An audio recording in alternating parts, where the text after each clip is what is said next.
এবার ঈদে আমার শ্বশুর বাড়িতে আমার বাপের বাড়ির লোকজনকে সুন্দর করে দাওয়াত করা হয়েছে। তো আমার আব্বু আম্মুর জন্য কি কি আয়োজন করা হয়েছে না হয়েছে সবকিছুই কিন্তু ব্লগে শেয়ার করব তোমাদের সাথে। আসসালামু আলাইকুম everyone, this is Riya from Glamour artistry. অনেকদিন পর ঈদের ব্লগটা শেয়ার করতেছি। আমি জানি এত ব্যস্ত ছিলাম যে করতেই পারি, এত দাওয়াত এত খাওয়া দাওয়ার পর যে নিজের হেলথটাকে কিভাবে মেনটেন করি সেটাই কিন্তু তোমাদের সাথে শেয়ার করছি। দেখো, এটা হচ্ছে কি একটা গ্রিন টি, এটা একদম ন্যাচারাল আর এটা তো কোনো সাইড ইফেক্ট নাই। সো এটা আমার বড় বোন থেকে শুরু করে আমাদের ফ্যামিলির সবাই কিন্তু এটা খায়। এই ন্যাচারাল গ্রিন কফিটা কিন্তু তোমরা নন ক্যালোরিক ন্যাচারাল ফেসবুক পেজে অ্যাভেলেবেল পেয়ে যাবে। আমি ক্যাপশনে ওদের পেজটা ট্যাগ করে দিব। যারা এক মাসে 7 থেকে 8 কেজি পর্যন্ত ওজন কমাতে চান আপনারা এই গ্রিন কফিটা ট্রাই করবেন এবং ভালো রেজাল্টের জন্য সকালে খালি পেটে এবং রাতের বেলা খেতে পারেন। আমি যদিও এক টাইমই খাই। তারপর সেদিন আমার শ্বশুর বাড়িতেই ছিলাম আর আমাকে রিজভি বলে চলো আমরা একটু বের হই। ওমা, বের হওয়ার পর দেখি যে এখানে হচ্ছে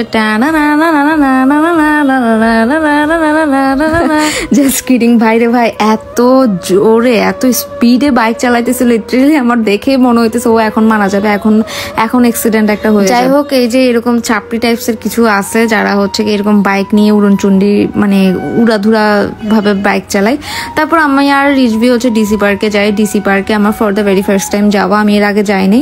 তো রাতের বেলা গেছি, মোটামুটি ভালোই লাগছে। দিনের বেলা গেলে হয়তো বা ভালো লাগতো না, কারণ হচ্ছে একে তো গরম, তার উপর হচ্ছে কি হিউজ মানুষ। ভাই, আমরা যে টাইমে ঢুকতেছি সেই টাইমে হচ্ছে মানুষ দলে দলে বাইর হইতেছে, মনে হচ্ছে কি মানে কি বিরিয়ানি দিচ্ছে ফ্রিতে। তো এরপরে হচ্ছে কি ওখান থেকে আমরা একটু চিলক্সে চলে যাই যেহেতু ক্ষুধা লাগছিল। অ্যান্ড সত্যি কথা বলতে চিলক্সে গিয়ে টোটালি হচ্ছে কি আমি হতাশ।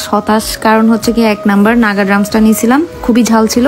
2 নাম্বার হচ্ছে এই যে এই ছোট্ট প্যাকেটে বলে ফ্রেঞ্চ ফ্রাই দিছে 85 টাকা নিছে, বুঝছেন, মানে 4-5টা দিছে। এরপর সবকিছু শেষ করে বাসায় আস্তে আস্তে অলমোস্ট 9:30 বেজে যায়। 9:30 বাজে এসে দেখি আমার শাশুড়ি মা সবকিছু সুন্দর করে রেডি করে রাখছে, রান্না বান্না করে রাখছে। আর এদিকে সকালে হচ্ছে গিয়ে আম্মু আব্বু বিথি আপু আর আমার হচ্ছে গিয়ে 2টা ভাগনা ভাগ্নি চলে আসছে, বড় আপুর ছেলে মেয়ে আর কি। তো রিজভি আর আমার শ্বশুর আব্বা মিলে ওয়েলকাম করতেছিল আর আমার শাশুড়ি মা হচ্ছে কি সবার সাথে হচ্ছে গিয়ে মানে ওয়েলকাম করতেছিল আর কি। আর এদিকে দেখেন ওর এক্সপ্রেশনটা, এই এক্সপ্রেশনটা আমার এত ফানি লাগে। ও সবসময় এই এক্সপ্রেশনটা ও আমাকে দিবে, বুঝছেন। তারপর হচ্ছে গিয়ে লাঞ্চটা সার্ভ করে ফেলি।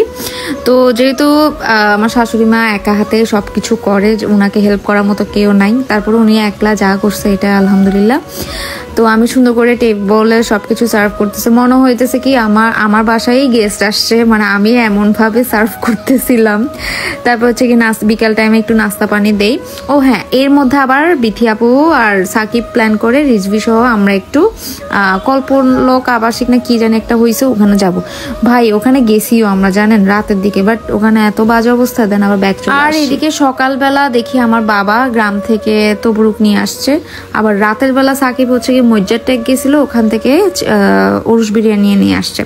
অ্যান্ড আমার পরের দিন হচ্ছে কি আমার একটা ব্রাইড ছিল, তো ব্রাইডকে আমি সুন্দর করে সফট গ্ল্যাম লুকটা দিয়ে দিই। তারপরের দিন আমার পার্লারে আবার একটা আপু আসে, নুসরাত আপু। আপু হচ্ছে কি আমার খুবই একজন পছন্দের ফলোয়ার। আপু আমার জন্য আসার সময় নাস্তা পানি নিয়ে আসছে। আপু আমার পেজে সবসময় অ্যাক্টিভ থাকে, কমেন্ট করে। তো পরিচয় দেওয়ার পর আমি চিনতে পারছি টেস্টি ট্রিট থেকে আমার জন্য নাস্তা নিয়ে আসছে। আর সেদিন আমি রোজা রাখছিলাম, তো আপুর নাস্তা দিয়েই হচ্ছে গিয়ে রোজা ভাঙলাম আর কি। সো এই ছিল আজকের ব্লগটা। কেমন লেগেছে জানাবেন। সবাই ভালো থাকবেন। আল্লাহ হাফেজ।